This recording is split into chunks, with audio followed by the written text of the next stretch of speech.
Ang gabi sa loob ng Intramuros noong Febrero 15, 1872 ay hindi katulad ng mga nakaraang gabi sa loob ng mga pader ng Cathedral ng Maynila sa kailaliman ng mga catacombs na hindi alam ng publiko. Isang lihim na pagtitipon ang nagaganap. Si Francisco, isang batang sakristan na may matalas na pandinig, ay nagtatago sa likod ng isang dambuhalang haliging bato. Naririnig niya ang mga yabag ng mabibigat na sapatos at ang kalansing ng mga kadena. Ngunit hindi ito ang karaniwang tunog ng mga prayle.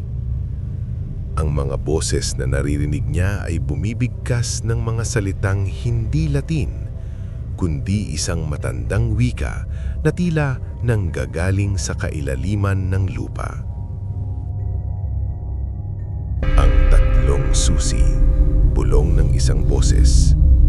Ang matanda, ang siraang bait, at ang mapusok. Kailangan ang kanilang dugo para mabuksan ang pintuan ng araw ng kadiliman.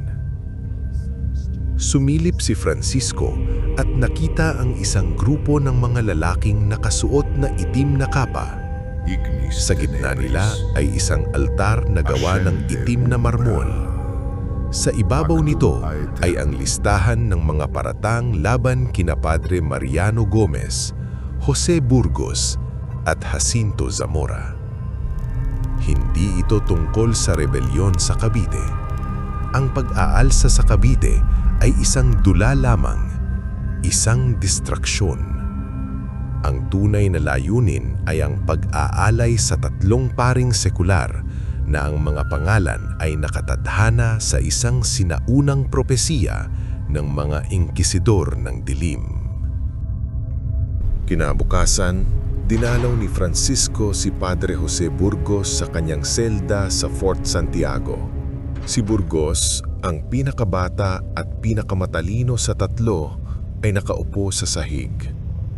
Ang kanyang muka ay maputla, hindi dahil sa takot sa kamatayan, kundi dahil sa mga pangitain na dumadalaw sa kanya sa gabi. Padre Jose, bulong ni Francisco habang iniaabot ang isang pirasong tinapay. Narinig ko sila.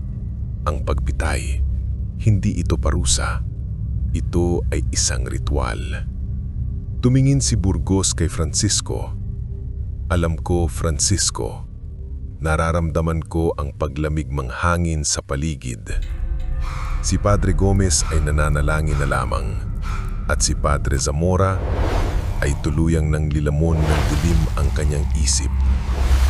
Hindi nila kami papatayin para patahimikin ng Pilipinas. Papatayin nila kami para gisingin ang isang bagay na mas matanda pa sa Espanya. Ipinaliwanag ni Burgos na ang garrote vil, ang instrumentong gagamitin sa kanilang pagbitay, ay hindi isang ordinaryong kagamitan.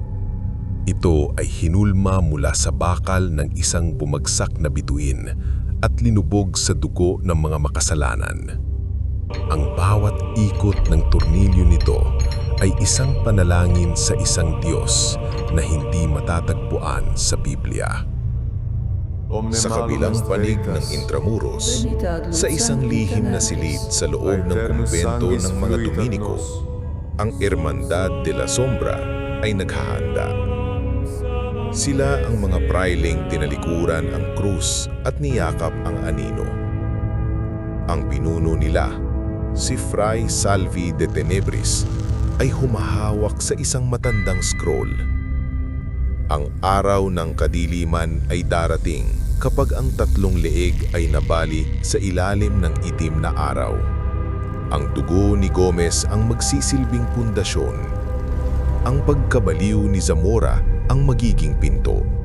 At ang talino ni Burgos ang magiging huling susi na sisirain ng selyo. Plano nilang gamitin ang enerhiya ng kolektibong galit at lungkot ng mga Pilipinong manonood sa Bagumbayan. Ang bawat sigaw ng Viva Filipinas o bawat iyak ng pighati ay magsisilbing gasolina para sa kanilang ritual. Hindi lang 3 tao ang mamamatay. Ang espiritu ng buong bansa ang itatali sa kadiliman sa loob ng 400 taon. Pebrero 17, 1872. Ang bagong bayan ay puno ng tao. Ang langit ay kakaiba ang kulay. Si Padre Mariano Gomez ang naunang umakyat sa entablado. Bilang pinakamatanda, siya ang simbolo ng tradisyon at ugat ng simbahan. Nang ilagay ang garote sa kanyang leeg, naramdaman ni Francisco na nasa gitna ng madla ang isang mahinang pagyanig ng lupa. Ang unang tunog ng pagkabali ng leeg ay hindi tunog ng kamatayan, kundi tunog ng isang selyo na nabasag. Isang itim na usok ang lumabas sa bibig ni Gomez at dahan-dahang gumapang sa lupa. Hindi nakikita ng karaniwang tao, pero malinaw sa paningin ni Francisco. Sumunod si Padre Jacinto Zamora. Ang kanyang kawalan ng katinuan ay bahagi ng plano. Ang isang isip na basag ay madaling pasukin ng mga elemento mula sa kabilang dimensyon. Habang hinihigpitan ang garote sa kanya, nagsimulang tumawa si Zamora. Nang malugutan siya ng hininga, ang langit ay biglang dumilim. Isang hindi inaasahang eclipse ang nangyari sa gitna ng tanghali. Huling umakyat si Padre Jose Burgos. Ang madla ay nagsimulang mag-iyakan. Ito ang rurok ng ritual. Anong kasalanan ang aking nagawa? Sigaw ni Burgos sa langit. Wala akong ibang hangad kundi ang katarungan. Ngunit ang mga praile sa paligid niya ay bumubulong lamang ng mga inkantasyon. Nakita ni Francisco si Fray Salvi na may hawak na isang itim na kristal. Tinitipon ang bawat patak ng pighati mula sa libu-libong tao. Nang iikot na ang tornilyo ng garote kay Burgos, biglang tumingin ang pari kay Francisco sa gitna ng madla. Sa huling pagkakataon, ang kanyang mga mata ay nagliwanag ng kulay puti. Isang mensahe ang pumasok sa utak ni Francisco. Ang dugo namin ang lason sa kanilang ritual. Huwag kang matakot sa dilim, Francisco. Gamitin mo ito. Ang huling selyo ay nabali. Isang dambuhalang shockwave ang dumaan sa bagong bayan. Ang eclipse ay naging ganap. Ang mundo ay nabalot sa dilim sa loob ng 3 minuto. Sa loob ng 3 minutong iyon, ang bagong bayan ay naging isang impyerno. Ang mga anino ng mga praile ay naging mga dambuhalang nilalang na may mahahabang braso. Ang mga tao ay nagtakbuhan, pero wala silang makita. Ang tanging liwanag ay ang itim na apoy na lumalabas mula sa mga bangkay ng 3 pari.